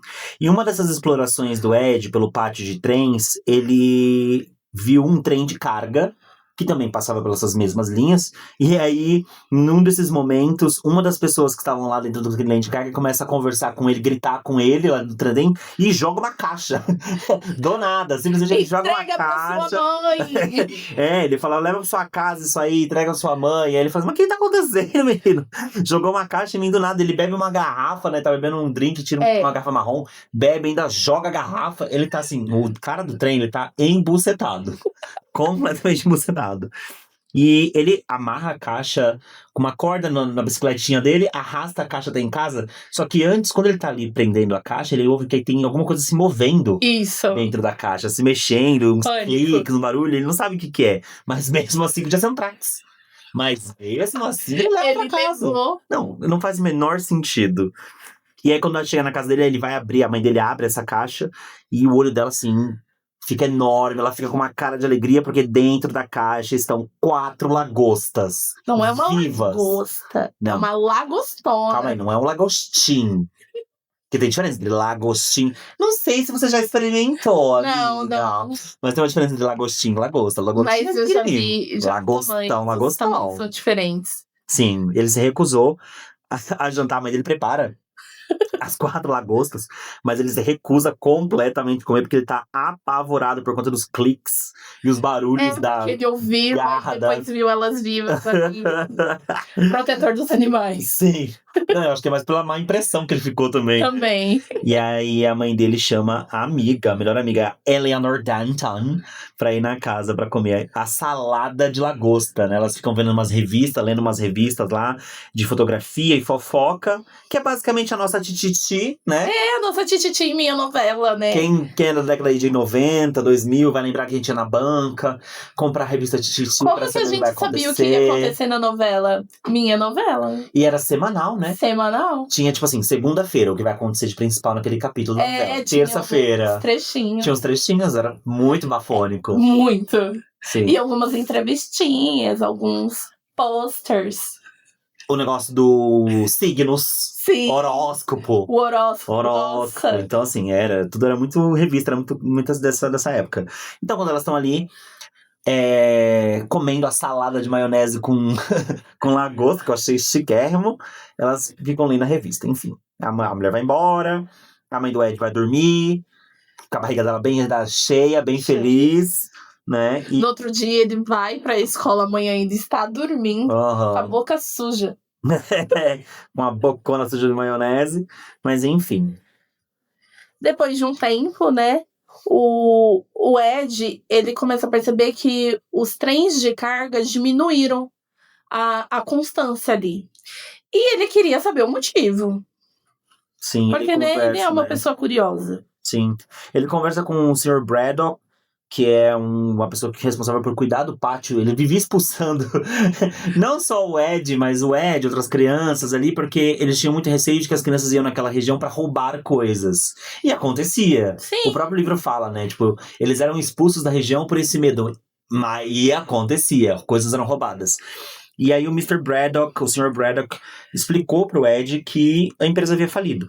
Então, por isso que a gente tinha menos fluxo de trens naquela região. E aqui a gente está falando da recessão de 1957 a 58, que também foi chamada de recessão de Eisenhower, que foi uma forte crise econômica que aconteceu nos Estados Unidos e durou de agosto de 57 até abril de 58, o que causou a queda de 13,5% na produção industrial americana e acabou elevando o desemprego para 7,7%, que acabou espalhando esse efeito, não só nos Estados Unidos, mas também pelo Canadá e pela Europa. Apesar de tudo, o Ed, ele sempre seguiu indo para aquele pátio. Mesmo com o Sr. Braddock mandando ele embora, mesmo falando que ali não era o lugar dele, o único problema do Ed é que ele tinha medo dos mendigos. E tinha um motivo, né? Meu anjo, ó. E os mendigos, eles apareciam ali em Derry, principalmente na época da colheita.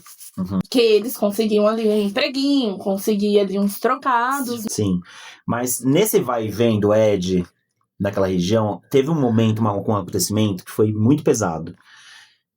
Um dos mendigos que estava lá abordou o Ed, né, na rua Neighbot, e se ofereceu pra chupar ele. Um garoto de 11 anos. Meu Deus do céu.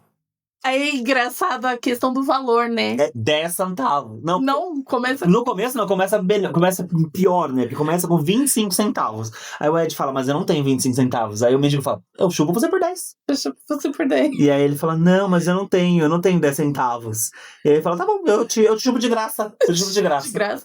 E nisso ele vai abrindo o zíper da calça. Não, é aterrorizante. É bem aterrorizante. O engraçado é que, assim, ele é um mendigo que tá mais carcomido, então ele tem ali uma ferida no nariz. O Ed consegue ver ali uma cartilagem meio estranha. E aí surge um pensamento na cabeça dele. Meu Deus, ele tem lepra. Uhum. E não só isso, ele também pensa, se ele me tocar, eu vou ter lepra também. E aí ele sai correndo e o mendigo continua gritando, falando, não, volta aqui que eu vou te chupar de graça. Gente, que absurdo, que baixaria. E isso é uma coisa que não foi um pensamento da cabeça dele, não foi uma coisa do Pennywise, foi um ato real. Foi um mendigo mesmo. Foi um mendigo real, foi uma pessoa em situação de vulnerabilidade, né? Aqui literalmente chamado, né, na obra de mendigo. Só explicando, não estamos rindo do mendigo, estamos rindo da situação. Não, da situação absurda, Ai, né? Deus. E aí, assim, o Ed foge, pega a bicicletinha, sai vazado, e ele chega a comentar sobre esse episódio com o Rich e com o Bill. E aí vem a explicação mais absurda do universo, assim. Piora muito. Porque ele pergunta assim, eu achei que ele fez isso e ele tinha lepra. E aí o Rich fala assim, não, ele não tem lepra, ele tem sífilis. E o Ed pergunta assim, o que é sífilis, né? O que significa sífilis? E ele fala que é uma doença que se transmite através do sexo. Lembrando, reforçando mais uma vez, crianças de 11 anos. Isso. E aí vem uma conversa, assim, muito torta, de menino da escola. Ai, gente, falando sobre como engravidar uma menina, que pra você engravidar uma menina, você tem que roçar o seu peru no umbigo dela, até você sentir uma sensação. E aí, quando você sentir uma sensação, uma coisa vai sair de dentro de você, você tem que mirar no umbigo da garota, e aí, ao acertar o seu alvo, a menina engravida. Era assim que as meninas engravidavam. E eu pensando, meu Deus. Ok, se a gente parar pra pensar que eles são meninos jovens de 11 anos, toda essa mitologia ao redor do sexo faz muito sentido. Sim. Porque eles vão falar assim, essa que engravida, é pelo umbigo, sabe? E tem um quê de inocência. Por mais que seja um assunto muito pesado pra eles, tem um ar de inocência, né? E isso não foi nem um dos meninos que conversou, foi um menino aleatório da escola que conversou com o Ed sobre isso e explicou pra ele dessa maneira. E aí tem um papo da gravidez, na página 304. Eu vou ler pra vocês exatamente como tá escrito aqui, pra vocês terem noção do absurdo que é, tá? É um pouco vergonhoso, tá, gente? Se preparem, gente, porque, nossa senhora, você tá ouvindo isso no... Põe um fone de ouvido, tá bom? Não escuta alto, não. Né, por favor. Existe uma doença chamada sífilis, Bill? Bill assentiu com seriedade. Só que é sífilis, não sífilis. O que é? É uma doença que se pega fodendo, disse Rich. Você sabe o que é foder, não sabe, Eds? Claro, disse Ed. Ele torcia para não estar corando. Ele sabia que, quando se ficava mais velho, saíam coisas do pênis quando ele ficava duro. Vincent Meleca contou o resto para ele um dia na escola. O que você fazia quando fudia? de acordo com Meleca, era esfregar o pau no umbigo de uma garota até ele ficar duro. O pau, não o umbigo da garota. Depois, você esfregava mais até começar a sentir direitinho. Quando Ed perguntou o que isso queria dizer, Meleca só balançou a cabeça de uma maneira misteriosa. Meleca disse que não dava para descrever, mas que ele saberia assim que sentisse.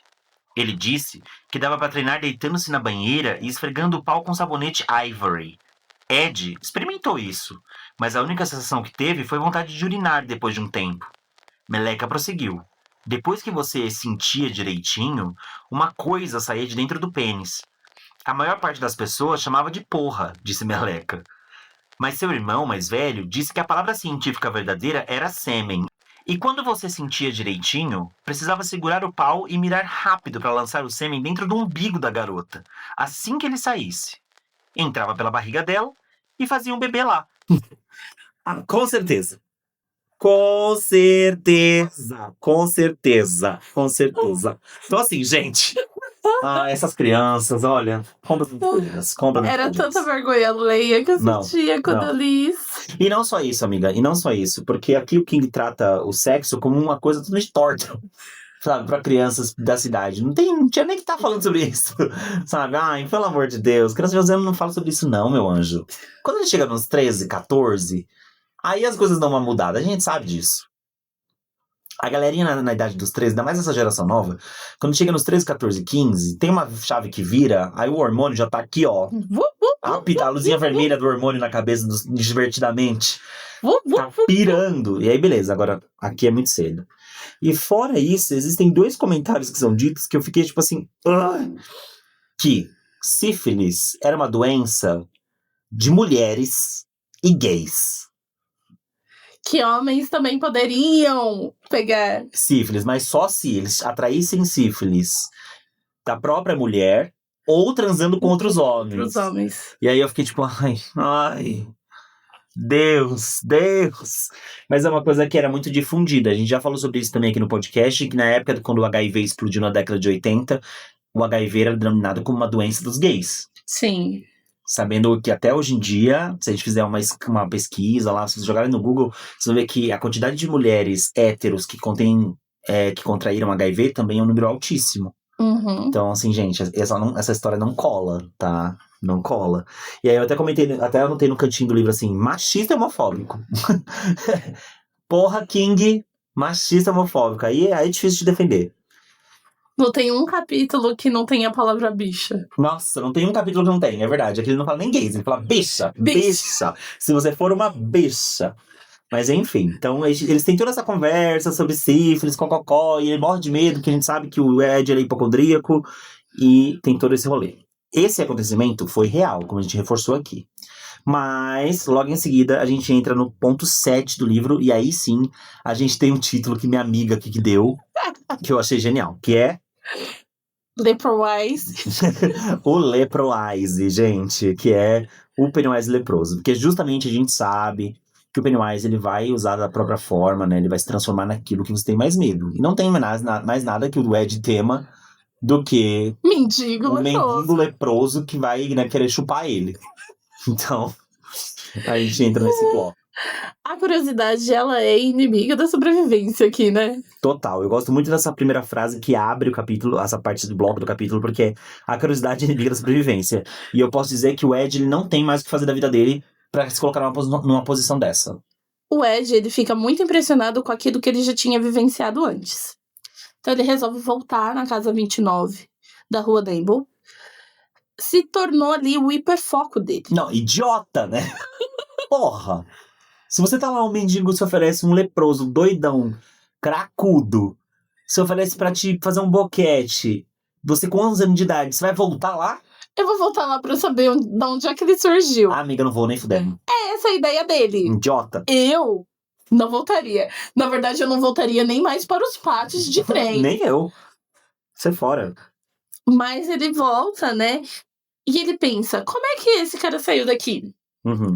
E ele teve a ideia brilhante. Só que uma coisa que é interessante também, que o capítulo ele cita, é que ele não vai muito que por conta própria, por vontade própria. Tem alguma coisa puxando ele, uma força sobrenatural que vai meio que guiando ele, o pé não obedece, ele só vai. Essa força é uma coisa que a gente já tinha visto no capítulo do Mike. Chegando, né? Ele vai sendo levado por esse sentimento e ele pensa, por que não olhar debaixo dessa casa? E ele vai se arrastando, pensando, e se eu fosse o mendigo? Não, gente. Ai, gente, ele é ator de método. Ele fez Wolf Maia, certeza. Adorei. Ele é do Wolf, certeza. Gente, que loucura, sabe? E não só isso, o próprio livro traz um trecho onde ele se coloca na posição do mendigo real. Sou um mendigo, pensou Ed com incoerência. Sou um mendigo e viajo de trem clandestinamente. É isso que eu faço. Não tenho dinheiro, não tenho casa, mas tenho minha garrafa e $1 em um lugar para dormir. Vou colher maçãs essa semana e batatas na semana que vem. Quando o inverno congelar e trancar a terra, como o dinheiro fica trancado em um cofre de banco, subo em um vagão de S&WM com cheiro de beterraba, fico sentado em um canto, jogo um pouco de palha em cima do corpo, se houver palha, e vou tomar minha bebida e mascar tabaco. E cedo ou tarde chego a Portland ou Beantown, se não for pego por um segurança ferroviário palhaço. Subo em um vagão Alabama Star e sigo para o sul. E quando chegar lá, vou colher limão ou laranja. E se eu for expulso, vou construir estradas para turistas passarem. Ah, já fiz isso antes, não fiz? Sou apenas um andarilho velho e solitário. Não tenho dinheiro, não tenho casa. Mas tenho uma coisa. Tenho uma doença que está me comendo por dentro. Minha pele está se abrindo, meus dentes estão caindo. E quer saber? Consigo me sentir ficando estragado como uma maçã apodrecendo. Consigo sentir acontecendo. Me comendo por dentro para fora. Comendo, me comendo, me comendo. O que ele tá fazendo? Ele tá se imaginando como mendigo. Ai, gente, você precisa de um psicólogo urgente. Não é possível. É um ator de método, gente. Não, e ele tá entrando ali, ele tá com todo esse pensamento que tá saindo da cabeça dele de uma forma muito incoerente. E aí, talvez, aqui seja a influência já do Pennywise. Meio que mostrando pra ele ali como que é aquela vivência, como que é aquela história. Meio que ludibriando ele de uma maneira lúdica dentro da cabeça dele, sabe? Sim. Porque ele é uma criança, amiga. Ele não pensaria isso. Ele não pensaria isso. Pô, mó testão. Não faz sentido. O melhor é, eu sou um mendigo. Não, eu sou um mendigo. A partir de agora... Eu sou um mendigo. Vamos lá, eu sou um mendigo. O que o mendigo faria? Ai, olha. Enfim, aí ele vai se aprofundando, ele vai entrando na casa, e assim, só pra você ter uma visão geral do local, a casa da rua Neibolt, as casas dos Estados Unidos geralmente tem aquela sacadinha em cima, né, que tem a escadinha que você sobe, que é o front door ali, a porta de entrada da casa, e ele tá se arrastando por debaixo dessa sacada. E ele tá indo pra debaixo da fundação da casa. Até que ele consegue dar uma subida e ele fica de cara com a janela, né? Uhum. E ele sente que ele não deve se aproximar dessa janela, mas... São as janelas do porão, né? É isso. Ele vai. Ele vai. E conforme ele vai se aprofundando, ele vai entrando em pânico. Ele sente que algo vai aparecer, só que de vez de recuar, ele vai pra cima. Ele é muito... Ai, garoto. E ele vai chegando perto da janela até que ele dá de cara com algo que ele já suspeitava que ia aparecer. O leproso. O leproso. Só que aqui, o leproso não é um ser humano, é o Leprowise. É o Leprowise. O rosto do leproso aparece na janela. Ele toma um susto, obviamente, né? Só que ele percebe que não é o leproso que ele tinha visto, que tem uma coisa diferente nesse rosto. Por mais que a aparência seja humana, ele percebe que ele tá mais carcomido. E eu achei a descrição aqui muito bem feita. É incrível. Eu consegui imaginar todos os pequenos detalhes da construção dessa parte, assim. A pele aberta, os ossos brancos, a testa aparecendo, tipo esse osso do crânio aparecendo porque não tinha mais pele. O nariz, que é uma ponte de cartilagem, um olho azul e alegre e o outro é um buraco com uma massa esponjosa. O lábio de baixo dele é frouxo E o de cima não tem mais, então só os dentes aparecendo e embaixo um lábiozão assim podre, meio molenga, um sorriso de desprezo. É muito, muito, muito legal. Então ele pergunta, que tal um boquete, Ed? Óbvio. E ele continua. Bob cobra 10 centavos para chupar. É só você falar, cobra 15 se demorar. Ele pisca. Sou eu, Ed. Bob Gray. E agora que fomos propriamente apresentados... A extensão da aparição dele são as mãos dele saindo pela janela também. E ele quebra o espaldar da janela, assim, o desenho da janela, ele quebra com a testa. E aí vai se aproximando, as mãos também vão se aproximando. E ele vê que a roupa que o leproso está usando é uma roupa prateada. E ele não consegue ter muito um desenho ainda do que é, mas ele vê que é um tecido prateado. Que a gente já viu antes, que a gente já viu na roupa quando a múmia apareceu, que era uma roupa prateada com os botões laranja. É sempre esse visual, né? Tipo, prata e laranja da roupa do Pennywise. Perceberam uma coisinha? Bob Gray. Bob Gray, a citação do nome do Bob Gray, é verdade. É a segunda aparição do nome Bob Gray aqui, né? A primeira vez foi lá no primeiro capítulo, quando o George é assassinado, que tá no bueiro e ele se apresenta como Bob Gray, né? O Pennywise, o palhaço dançarino, né? O Leprowise, ele vai avançando ali nesse caminho, o Ed vai tentando se desvencilhar. É uma cena bem angustiante essa parte, porque você fica, meu Deus, sai daí. E fora que tem toda a questão do cheiro do lugar, né? O cheiro do lugar, o cobertor tá duro, ressequido, assim. Um cobertor, aquele cobertor fedido, jogado no canto, as plantas mortas, que embaixo da mão dele não estalam, não fazem barulho, porque elas estão úmidas, porque ali embaixo é um terreno, né? Úmido, fechado, com cheiro de mofo, com cheiro de sujo. E o Ed vai se afastando, tentando ir pra trás, até que ele bate a cabeça aquela treliça. Sabe aquelas treliças que os norte-americanos colocam na beira da casa, assim, na lateral da casa pra plantar roseira? E as rosas meio que vão subindo pra aquela treliça, uma coisa meio Romeu e Julieta? Tem uma dessa, e aí ele bate a cabeça, ele quebra a treliça com o corpo pra continuar se afastando, se corta, se arranha com os espinhos das roseiras no pescoço e nos braços, mas nem sente, porque, né, a adrenalina tá a 1000.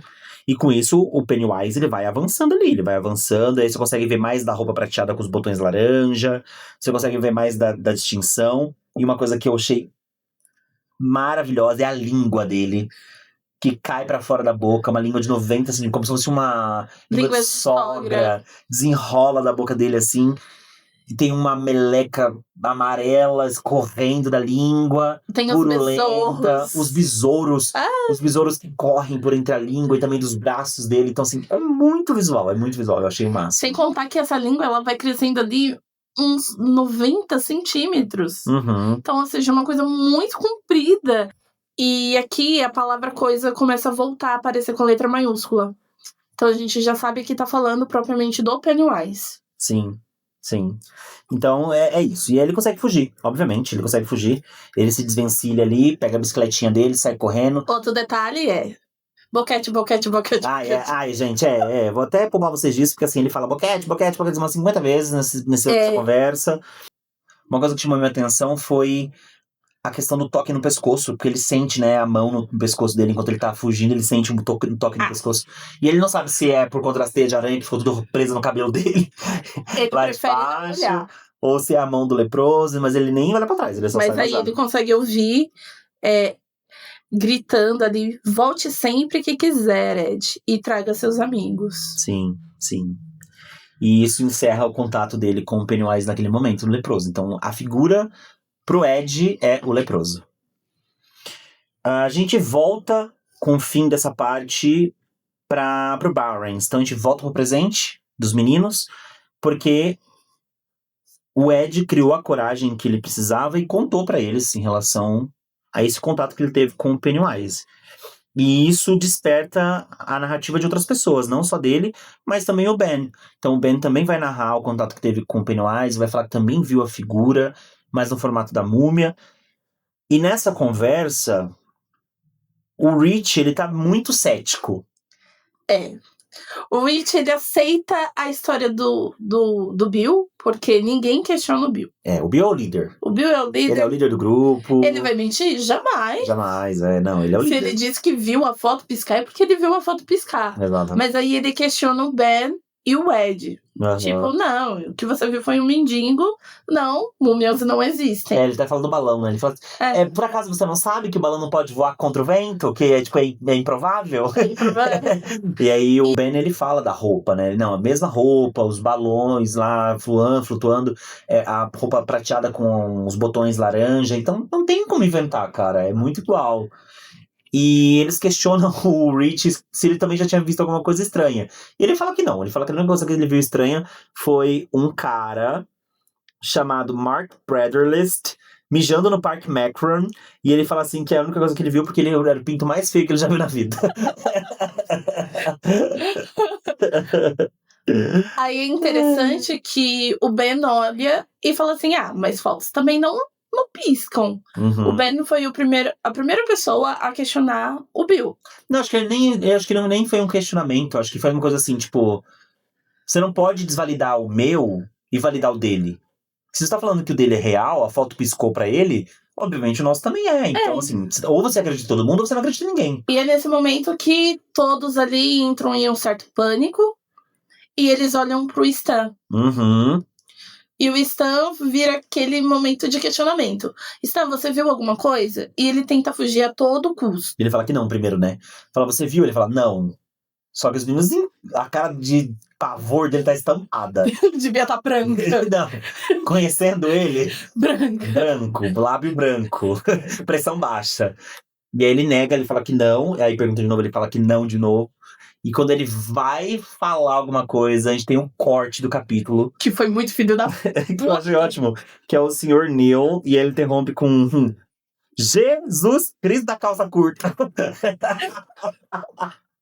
Amiga, eu dei uma gargalhada altíssima. Altíssima. Jesus, que tem um G, um tracinho. Jesus Cristo da calça curta.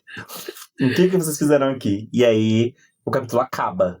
Então, não sabemos. Não sabe. Obviamente que a gente sabe que o Stan também viu alguma coisa, porque todos eles viram, mas a gente ainda não descobre o que é. Isso vai ficar adormecido até o momento do capítulo dele. E realmente o Rich não tinha visto nada até o momento, tá? O Rich realmente, de fato, não teve nenhum contato. Bom, é isso, assim. Isso encerra o capítulo, isso fecha o capítulo. A gente, como já foi falado várias vezes, não teve nada assim que eu achei extraordinário, mas eu gosto muito da conexão que eles começaram a desenhar do contato deles com o Pennywise. Sim. Porque até então eles eram só meninos que estavam se encontrando, que geraram uma amizade. Eram 2, aí viraram 3, agora viraram 5. Legal. Mas não tinha rolado ainda esse comentário. Agora o jogo começou a ser aberto por eles mesmos. Dos terrores noturnos que eles estão enfrentando. Noturnos e diurnos, né? Porque o Pennywise não tem distinção de tempo. Ele mata de dia, mata de noite. Não, ele não tem. Então eu gosto bastante dessa construção. Só pra gente lembrar, a gente teve aqui a citação de algumas formas do Pennywise. Sim. A primeira, da foto, né? Que a gente tem a foto, o álbum de fotos do George com o Bill. A gente tem a múmia com o Ben. A gente tem agora o leproso com o Ed. A gente teve o pássaro com o Mike, que ainda não tá integrado ao grupo, mas a gente sabe que já ele chega. E o monstro do lago com o Ed Corcoran. Então são várias formas aí do Pennywise. Já temos 5. Já temos 5. Fora que ele também já se apresentou como ele mesmo, né? Como o Penny, que matou lá o povo embaixo da ponte, né? Deu uma mordidona lá no peito do menino, na gay. Também já se apresentou como palhaço em alguns momentos. Então assim, mas formas monstruosas são essas que a gente tem na nossa listinha até agora. O que você achou do capítulo como um todo, amiga? O que te atrai muito no capítulo e que você fala, ok, não é tudo isso? Pra mim, realmente, o que me atrai são os pontos de referência. Uhum. Que até agora foi o capítulo que eu vi mais ricos em detalhezinhos minúsculos, que a gente tem que trazer de fora pra dentro. Mas ele é bem parado. A agitação mesmo só vem no ponto 6 e 7. Sim. Então eu acho ele bem ok. Eu também. Eu tive a mesma sensação. Eu não acho um capítulo ruim, tá? Não, ele não é Eu não acho ruim, eu acho ele divertido, eu acho ele dinâmico, porque os meninos conversam, aí tem a construção da barragem, aí a gente tem alguns flashbacks, a gente tem a relação do Ed com os outros meninos do grupo, então assim, eu acho bem dinâmico o capítulo. Mas eu acho que ele não é inovador e revolucionário. Não é. Tá, então, por esse motivo, eu vou dar um 6,5. Eu fico com um 7, porque eu acho que a cena do leproso, do leproso sendo Pennywise, tá, gente? Ele é muito, muito bom. Então, eu dou 5 a mais por causa disso. É que assim, eu já tô dando 6,5 com o leproso. Se não tivesse todo esse rolê do leproso, que eu achei, tipo assim, bombástico, eu daria dado um 5. Ia ficar na média ali, uns 50%. Ok. Um capítulo ok, ele é ok, mas nada demais. Sabe? Um capítulo morno. E tá tudo bem, gente, não é um problema. Não. Porque toda obra literária precisa de respirar um pouquinho, né? Óbvio, né? Senão é muito cansativo viver num ritmo alucinante o tempo inteiro. Então, assim, faz sentido. Mas é isso. Então, um 6,5 e um 7 pra você. Então, tá ótimo. Ressaltamos que chegamos nas 300. Ressaltando que chegamos nas 300. Esse capítulo, ele termina exatamente na página 311. Em porcentagem é 28%. 28% da leitura. Muito bem, ótimo. Então é isso. Mais alguma coisa? Acho que eu não tenho mais nada a acrescentar. Nem eu, meritíssima. Então é isso por hoje, meus amores. Espero que vocês tenham gostado desse capítulo. Próximo a gente vai trazer mais informações sobre o Barrens. Tem mais coisa ainda pra acontecer. Tem mais informações sobre o quarto do George. Então provavelmente a gente vai voltar pra casa dos Danborough, né? Com certeza. E um detalhe interessante aqui, estamos quase finalizando a segunda parte. Ai, pois é, verdade. Vou pedir pra vocês sempre que sigam a gente, compartilhem nosso podcast, comentem o capítulo. Gente, o comentário de vocês faz toda a diferença. A gente ama quando vocês mandam comentários. Inclusive, eu vou deixar aqui no final desse episódio o comentário, um áudio de uma ouvinte, né, que começou a seguir o podcast, começou a ouvir e aí já mandou um áudio pra gente, dando as opiniões dela, os pontos de vista dela em relação ao capítulo que ela estava ouvindo. Se eu não me engano, é sobre o primeiro capítulo que a gente falou. Então, eu vou deixar aqui. Gente, façam isso. A gente super ama e a gente vai começar a divulgar esses áudios de vocês. Então, ouviu o episódio, gostou? Manda um áudiozinho pra gente no WhatsApp, dando a opinião de vocês sobre o que a gente deixa aqui no final do episódio. Exatamente. Tá? Queremos ouvir vocês. Yes. Vocês ouvem a gente ouve vocês. É uma troca. Uma troca. É um troca-troca. Ai, que tesão. Sigam a gente nas redes sociais. A gente tá no Instagram, no TikTok, no Spotify e no YouTube como @BackToDairyPod. Beijinhos. Beijinhos. Tchau. Se cuidem, bebam água e até o próximo episódio. Oi, otários. Tudo bem? Aqui é a Thay. E eu tô gravando esse áudio para falar como eu tô feliz de acompanhar o podcast. Eu li um livro do Stephen King há muitos anos atrás, e quando eu era mais nova, e não me interessei mais depois disso. Mas depois de começar a ouvir o podcast, ali pelo segundo episódio, eu já tinha ficado muito curiosa e comecei a ler o livro do It, a Coisa, junto com o pessoal do podcast, para acompanhar, ler e ouvir o podcast e me aprofundar um pouquinho mais nessa leitura. E tá sendo muito legal. O podcast tem me ajudado muito a compreender algumas coisas, a ter um olhar diferente, a pegar algumas nuances que eu não consigo pegar sozinha e também a conseguir interpretar melhor algumas coisas. Então tem sido muito divertido e muito legal conseguir ler e acompanhar o podcast junto com vocês. E eu espero continuar ouvindo até o final e lendo junto com vocês. Eu tô muito empolgada, então mal posso esperar para os próximos episódios. Beijos!